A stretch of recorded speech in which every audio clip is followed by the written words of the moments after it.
Hello everyone. In today's tutorial we will see how to incorporate hydrogeological units into MINEDW, and we will also see how to vary their characteristics and all the hydraulic parameters of the units. To do this, initially we're going to generate the hydrogeological units and assign their corresponding hydraulic parameters. Then we will see how to include different units from a BLN file.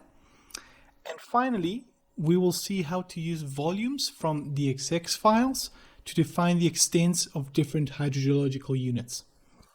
So for this, first, we're going to go to the project menu and select the zone properties option. In this menu, we see that the default model has a single unit already assigned.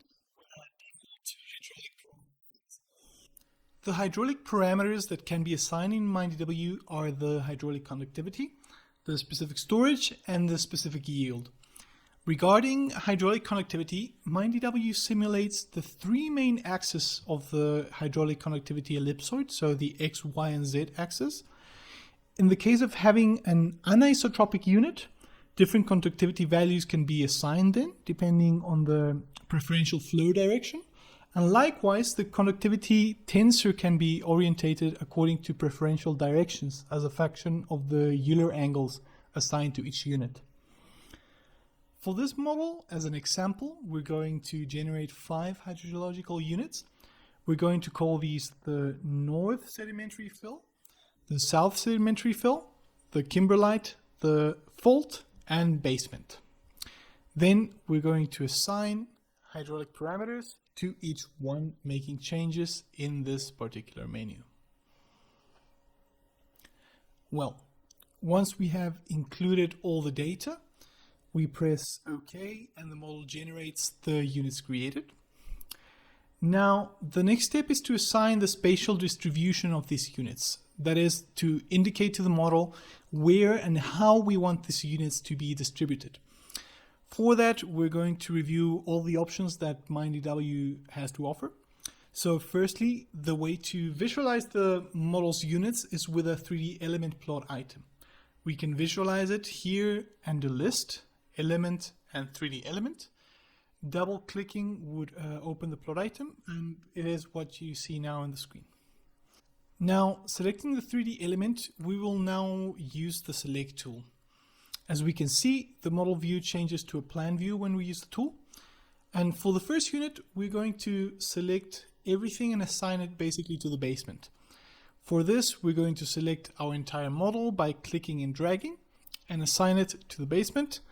Once we have the selection ready, we press enter and choose the option so that all the selected elements are assigned to the basement unit. We're going to select all the layers that the model has below the one that we have selected. We press OK, and as we see, our entire model has been assigned to the basement unit. Well, the second option that we're going to use to generate units is a selection through a BLN file. That is, we have the extension in plan view of a unit, and we're going to assign it based on that plan view to the model. For this, we go to List, File Data, and we select and open the BLN type file, which is corresponding to the unit we want to open. In this case, we're going to open the north sedimentary fill. After selecting the file, we can select the options to project it to a surface in order to be able to view it more easily. This blue line then marks the area where the north fill is, which for this example will occupy only the first layer of our model. In other words, it is a surface unit. Now, if we go to Select and press Select with Overlay option, we can use the BLN file to select all the elements within the created polygon. If we press then Enter, we can assign the elements to the north sedimentary fill, and we can specify that it only be assigned to layer 1. Now we're going to visualize the results. So we see how we've only assigned the north fill to the first layer, and all the selected elements are now part of the north sedimentary fill. Now we will do the same process with the southern sedimentary fill. Again, we select the BLN of the corresponding unit. Here, in the event that we do not visualize the line clearly, we can modify its color, and then we can see the line more clearly.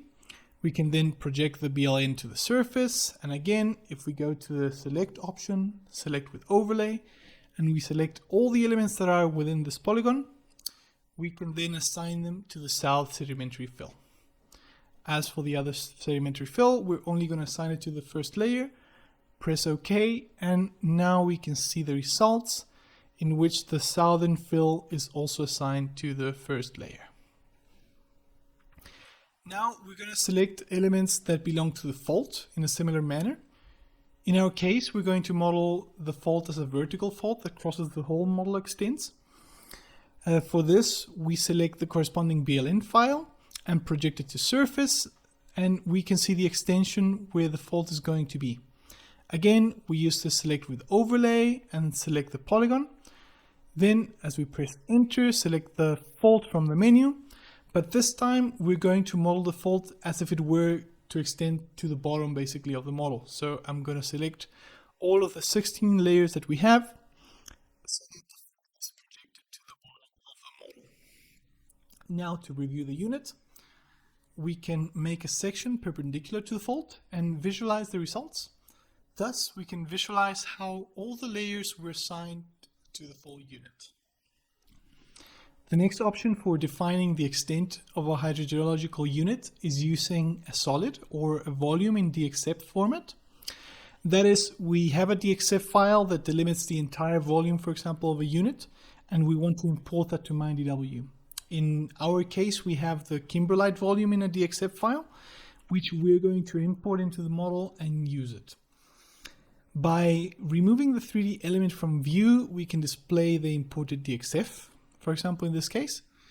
And we can also use a cross-section to visualize fits with respect to the other units.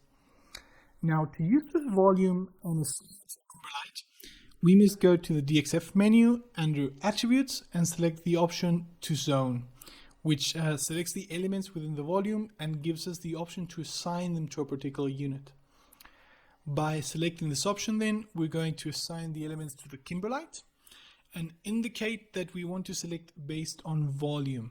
This option exists since MINEDW also allows for the use of planes to select elements, and this can be very useful, for example, in the case of curved faults, in which we would use just a plane, not a volume. Additionally, we have the option of either selecting elements that are completely encased within the volume, or selecting those elements that only have their centroids within the volume, which is what we will use in this example. We then select OK, and now if we make a cross-section that cuts through the kimberlite, we will see how the elements that have their centroid within the kimberlite volume have been added to this hydrogeological unit. We must also emphasize that the result of the selected elements in this case are quite related to the discretization that the model has because of the centroid or full volume options. With the option of assigning elements to a hydrogeological unit using solids or volumes in DXF in this manner, we have a very powerful tool that allows us to introduce very complex unit geometries into MINEDW and model them with quite good precision. With all these steps, then, we have managed to incorporate all corresponding hydrogeological units into our model, and at this point we could either continue the construction of our model or begin its calibration depending on our modeling stage. This concludes today's tutorial on defining and including hydrogeological units into MINEDW. Subscribe to the channel and follow ITASCA for the latest news on modeling and software development. Thank you very much, and until next time, goodbye.